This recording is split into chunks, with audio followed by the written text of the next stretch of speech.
And welcome back, everyone. This is a video I want to do every once in a while. I'm on my YouTube page, and I'm going through the video suggestions, and I see those polls about characters versus this character, and I see them, I vote on them for fun. But every once in a while, I see an answer. I'm like, wait, what? And I see people just not understanding certain concepts, at least from what I can know of characters. There's strength levels of certain characters in this.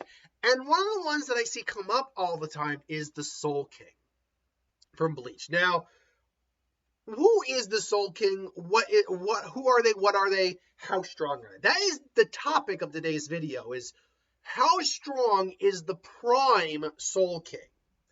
Now, to understand the Soul King and get an idea of how, and truly understand at least how I would gauge how strong he is, we do need a backstory on the Soul King real quick. Now, in the primordial world of Bleach, there were no separations of the world. There was no human world, Hueco Mundo, Soul Society. There was just one primeval world, one universe. The only exception to this was Hell, which is confirmed to have existed alongside this primordial world. In this world, there was no concept of life and death. There was just rebirths and stagnation, the constant rinse and repeat of cycles of destruction and rebirth. And the fact is, a lot of people were suffering. A lot of individuals were suffering. Souls were constantly attacked and devoured by hollows, which did exist, and would be created and turned into hollows as such. There was no real balance to the world. However it happened, it's said that the universe sort of brought this being into existence. An individual was born with a capability of combating and taking on the hollows. This was, as we know him, the Soul King. He would go and he would start destroying these hollows to help protect these souls, to help keep a balance in the world. At some point, he also fathered a child with an unknown woman, which gave birth to Yuak, the Quincy King. It's possible he even has other children we don't know about. Beyond that, though, at some point, we don't know why and we don't know how, he split the universes. He split the primordial world into three different worlds. The world we know as the human world, Hueco Mundo, and the Soul Society. And this started the concept of life and death and the constant rebirth, recycle, and existence. And just the constant recycling and reanimation and reincarnation cycles, if you will. Soul King splitting the universe. I'm just looking up an image right now. Soul King splitting universe. So he did this with his own power. He split the world into three different but equally sized worlds. At least it's believed they're equally sized. And so that was his doing. Sometime later, he was betrayed by what were ultimately the founders of the royal families of the Soul Society. Now, it's very interesting that this happened because it is believed he could have stopped this from happening. But he just chose not to. And we'll get into why he probably did that. My guess is that he knew it was for the better. He saw it was for the better of the bout. It was for the sake of existence, pretty much. That this needed to happen, and that he needed to ultimately be betrayed and be sealed away. And so he was. But he was not just sealed away. His body, his power was stripped from him. His arms, his legs, his organs were all taken from him until we pretty much just get the individual that you see here, which is not much, mind you, but which is basically just a torso with a head, and that's it. And he was left in a state of perpetual living death, if you will. He was neither alive nor dead. Technically, he's undead. And so that is how he remained until he was killed by his son, Yuak, later down the line, and absorbed along with the medium Hage, and Yuak was ultimately able to become the new Soul King. So, Now that that's all out of the way, let's get down to the nitty-gritty. First off and foremost, though, one last question to answer is, what is the Soul King? And I don't mean just like, well, he's the Soul King. No, I mean, what type of being is he? He's clearly not, I don't think, he's either a type of being we have not met before yet in this series, and don't have a name for yet in this series. Like, he's not like a Shinigami, Hollow, Quincy, so forth and so on. Or he is something else. And I have my theory on what he ultimately is. And this comes from the candidates we know who could have been Soul King. We know Ichigo was a candidate to be Soul King. Could have been. And we know Hikone in the light novel, You Can't Fear Your Own World, was supposed to be a new Soul King. We also know Ginjo could have also theoretically been a Soul King candidate. And we ultimately know that Yhwach ultimately becomes the new Soul King and is used to help linchpin the worlds together. But out of all of those, we know one thing for certain out of all those, even Yhwach, as he absorbed the Soul King fragments, they're all hybrids. We know for a fact that Hikone and Ichigo are perfect hybrids of their respective races, human/Fullbringer, Quincy, Hollow, and Shinigami. We know Ginjo, because of being a Fullbringer, has Hollow in him, but was also a Shinigami for a time. So he is arguably a near-perfect hybrid. And Yhwach, we know, absorbed the remaining parts of the Soul King into him, along with the Mimi Hage, which means he had the Soul King's essence in him, which means he was a candidate as well, which probably made him a hybrid as well at that point. So my guess as to what the Soul King actually is that he was the first perfect hybrid born of all the races.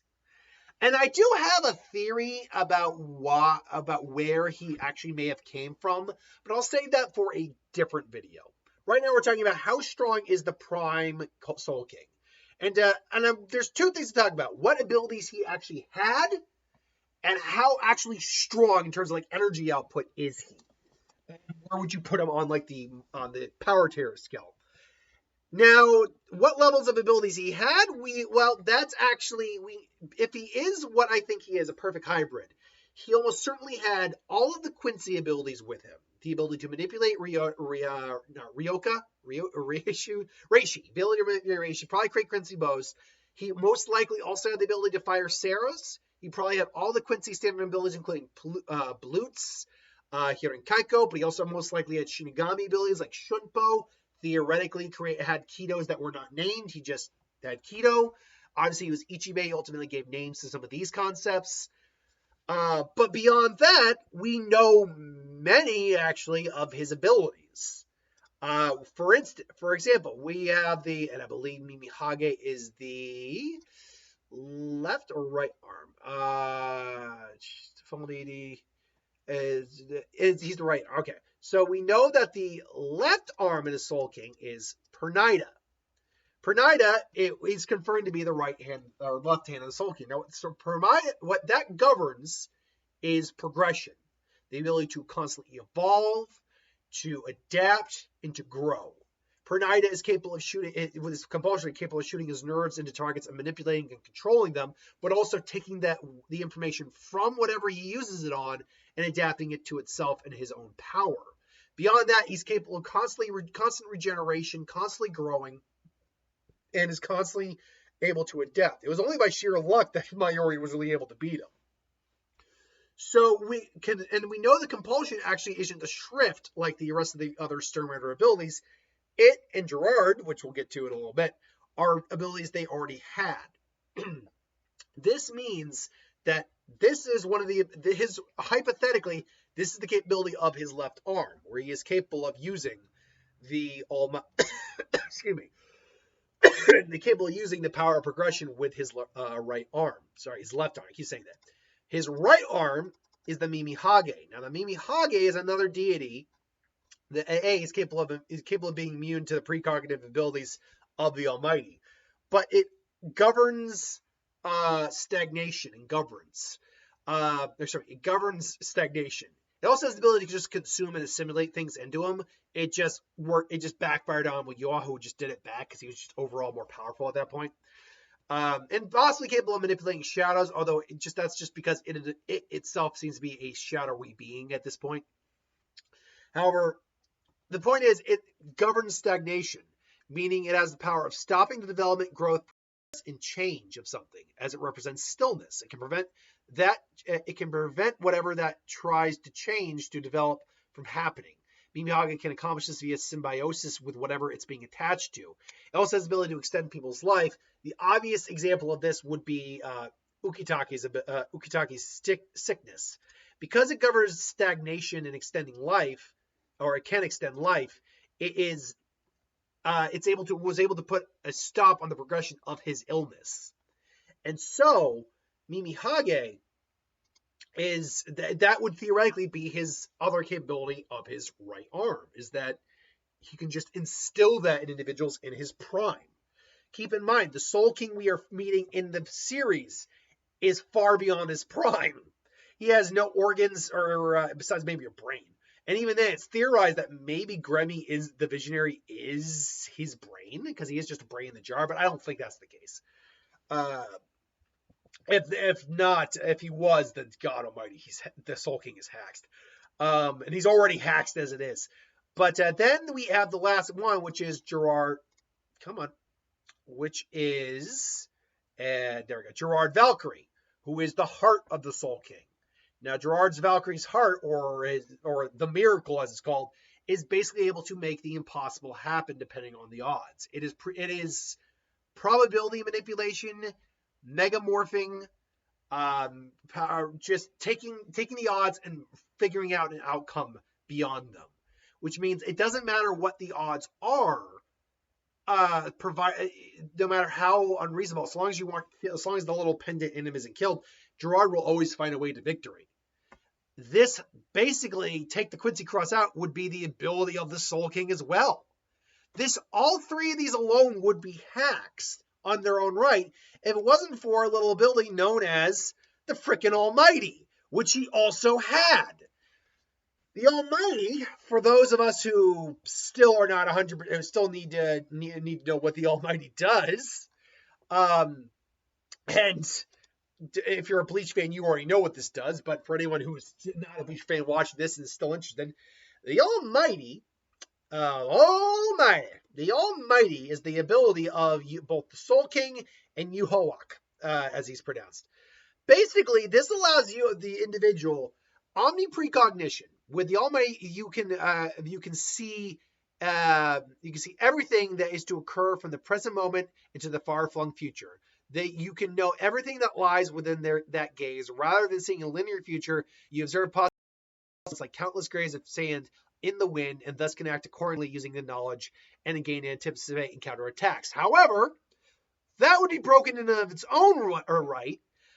But beyond that, there's future a causality, and Yuhawak states that the true power of the Almighty is the ability to alter the future to whatever. One second, come on, there we go. Alter the future to whatever outcome he desires. He utilizes the power by setting traps where he knows his opponents will be, preemptively attacking them before they realize. He can also outmaneuver any defense and countermeasure they use to protect themselves in order to facultate the attack. He can eventually even rewrite his own death. However, only Yuhawak can use the Almighty, not Hashua, that part of the Almighty. And obviously the Soul King was able to do that as well. There are some weaknesses to the Almighty, but the Soul King is immune to the Almighty. Any part of the Soul King itself is immune to it. So, like Yuhawak's Almighty is not able to do that. The left arm of the Soul King was also capable of sealing the Almighty from Yuhawak, but that was because it was imperfect Almighty. Illusions can can fool the precognition of the Almighty. Past manipulation, if you're able to manipulate the past, can kind of counter the Almighty to a degree. And obviously, the one weakness was the Still Silver, which ultimately killed him. Now, this is one of the most hacked abilities ever introduced into anime. Period. End of story. That's it. However, we know the Soul King's Almighty is stated to be the true perfect Almighty. There is no Almighty stronger than the Soul King's, not even Yuhawak's. which begs the question: how is his stronger than Yuha-Walk's? Because I keep saying Yuha-Walk, but I believe it's Yuha-Ba. Yuha-Ba, I believe it is. Yuha-Ba. How is it stronger than his? Well, we do know there are levels. I think it's represented in the pupils because Yuha's has 3 pupils, and when we get that cutscene in the anime, he only had 2 pupils with his All Mighty. With the Soul King, he's got 4. So the question is, how does his differ than Yuha? And I think I might know the answer. I think Yuha does not have like a single Almighty. Like there's no one eye Almighty. Maybe you have it to see into the future, and maybe the second one lets you see into multiple futures.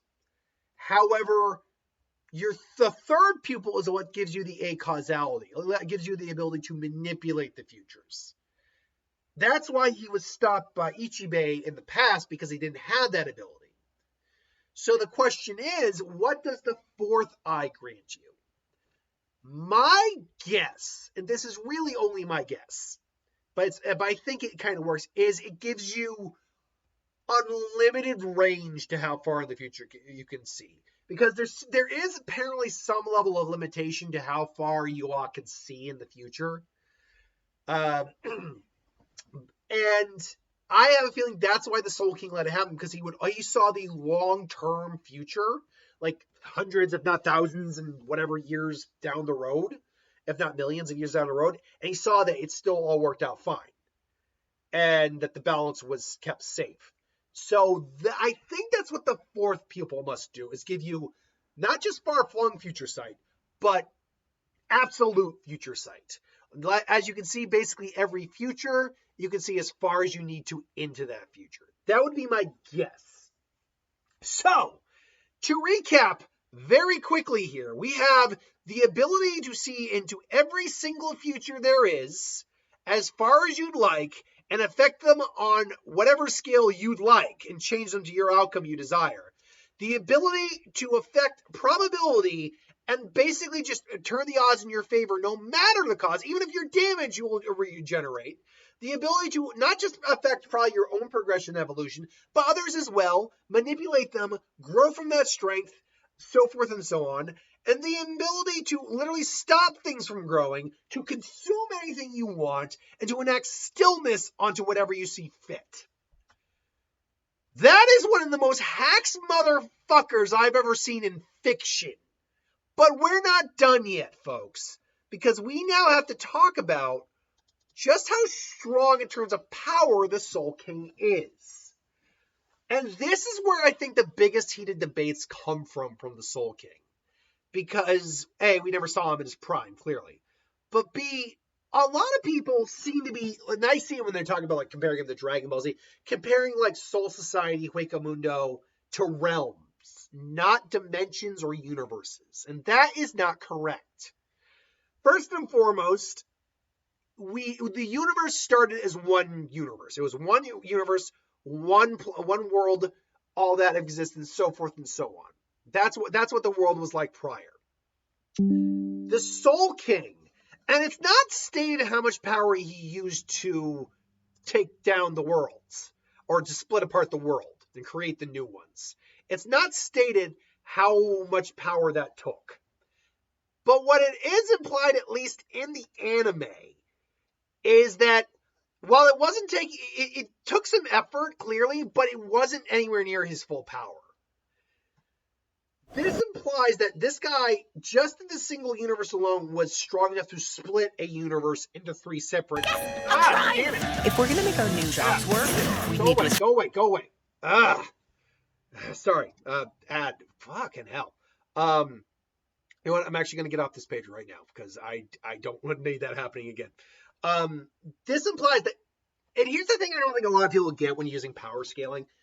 Just because you say split a universe doesn't make you universal. That would actually make you much greater than universal. You'd have to be imparting the force of the universe on multiple levels higher than what the universe's energy output is.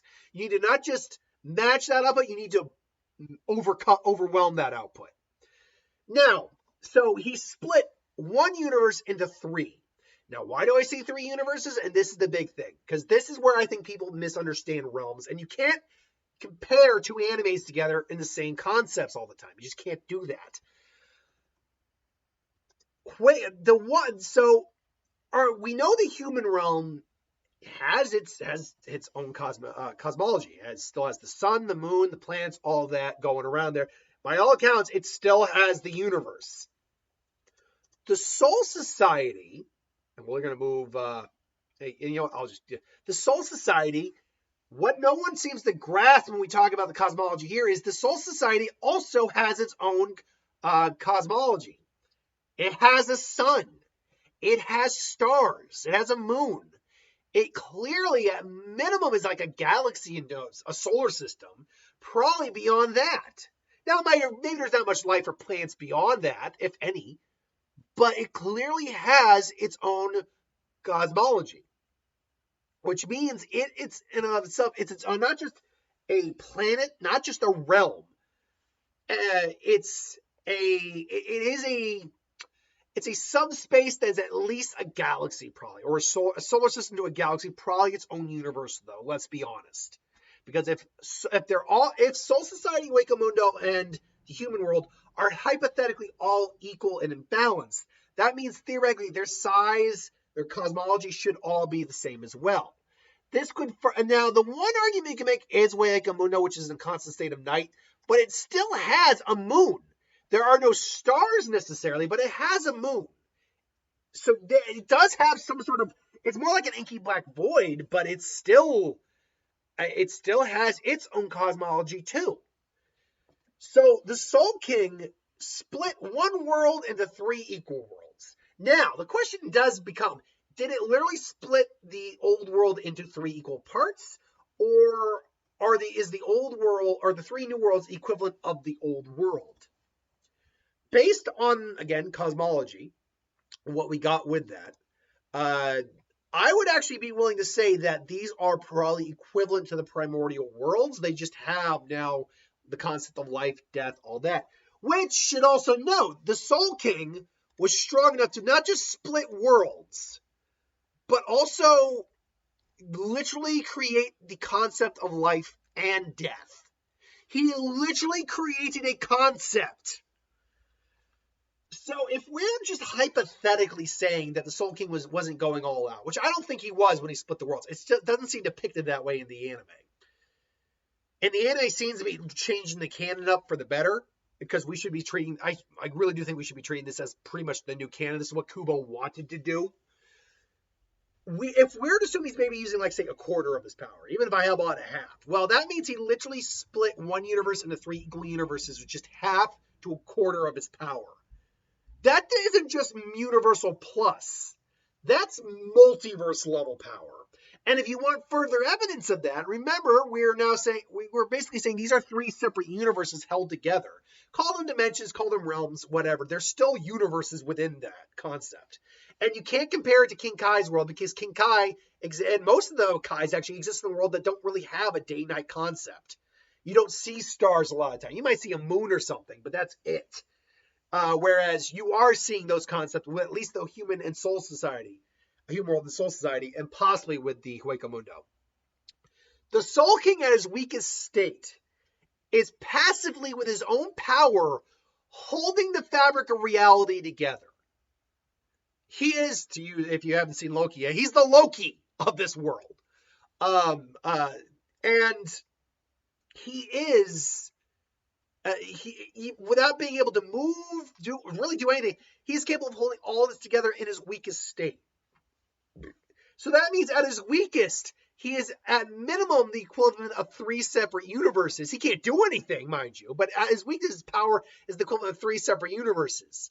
At his strongest, if we were to hypothetically say that each limb, each organ taken or whatever was at least 10% of his power, like, because we know both his legs were taken. We have never met the legs of the Soul King, but maybe they do something.